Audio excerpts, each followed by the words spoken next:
ஏசாயா 38 அதிகாரம். அந்நாட்களில் எசேக்கியா வியாதிப்பட்டு மரணத்துக்கு ஏதுவாயிருந்தான். அப்பொழுது ஆமோத்சின் குமாரனாகிய ஏசாயா என்னும் தீர்க்கதரிசி அவனிடத்தில் வந்து அவனை நோக்கி, நீர் உமது வீட்டு காரியத்தை ஒழுங்குபடுத்தும், நீர் பிழைக்க மாட்டீர், மரித்து போவீர் என்று கர்த்தர் சொல்லுகிறார் என்றான். அப்பொழுது எசேக்கியா தன் முகத்தை சுவர்ப்புறமாக திருப்பிக் கொண்டு கர்த்தரை நோக்கி, கர்த்தாவே, நான் உமக்கு முன்பாக உண்மையும் மன உத்தவமாய் நடந்து உமது பார்வைக்கு நலமானதை செய்தேன் என்பதை நினைத்தருளும் என்று விண்ணப்பம் பண்ணி எசேக்கியா மிகவும் அழுதான்.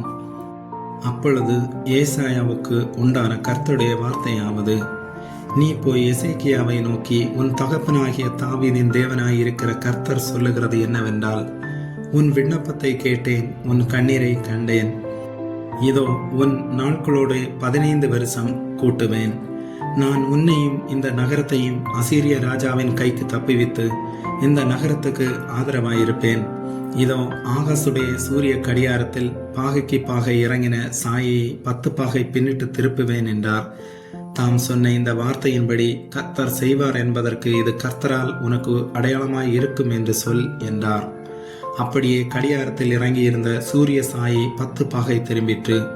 யூதாவின் ராஜாவாகிய எசேக்கியா வியாதிப்பட்டு தன் வியாதி நீங்கி சொஸ்தமான போது எழுதி வைத்ததாவது, நான் என் பூரண ஆயுசின் வருஷங்களுக்கு சேராமல் பாதாளத்தின் வாசல்களுக்கு உட்படுவேன் என்று என் நாட்கள் அறுப்புண்கிற போது சொன்னேன்.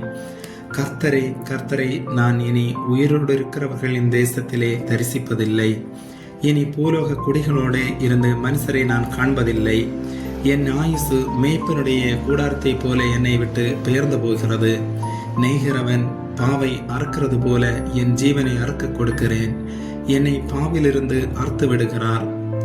இன்று இரவுக்குள்ளே என்னை முடிவடைய பண்ணுவீர். விடியற்கால மட்டும் நான் எண்ணமிட்டு கொண்டிருந்தேன். அவர் சிங்கம் போல என் எலும்புகளை எல்லாம் நொறுக்குவார். இன்று இரவுக்குள்ளே என்னை முடிவடைய பண்ணுவீர் என்று சொல்லி நமட்டை போலும் தகைவிலான் குருவியைப் போலும் கூவினேன். புறாவை போல் புலம்பினேன். என் கண்கள் உயர பார்க்கிறதினால் பூத்து போயின. கர்த்தாவே, ஒடுங்கி போகிறேன், என் காரியத்தை மேற்பட்டு கொள்ளும் என்றேன். நான் என்ன சொல்லுவேன்? அவர் எனக்கு வாக்கு அருளினார், அந்த பிரகாரமே செய்தார். என் ஆயுசின் வருஷங்களில் எல்லாம் என் ஆத்துமாவின் கசப்பை நினைத்து நடந்து கொள்வேன். ஆண்டவரே, இவைகளினால் மனுஷர் பிழைக்கிறார்கள். இவைகளெல்லாம் என் உயிர்க்கு உயிராயிருக்கிறது. என்னை சுஸ்தப்படவும் பிழைக்கவும் பண்ணினேர். இதோ சமாதானத்துக்கு பதிலாக மகா கசப்பு வந்திருந்தது. தேவரீரோ என் ஆத்துமாவை நேசித்து அழிவின் குழிக்கு விலக்கினேர். என் பாவங்களை எல்லாம் உமது முதுகுக்கு பின்னதாக எறிந்து விட்டீர். பாதாளம் உம்மை துதியாது, மரணம் உம்மை போற்றாது.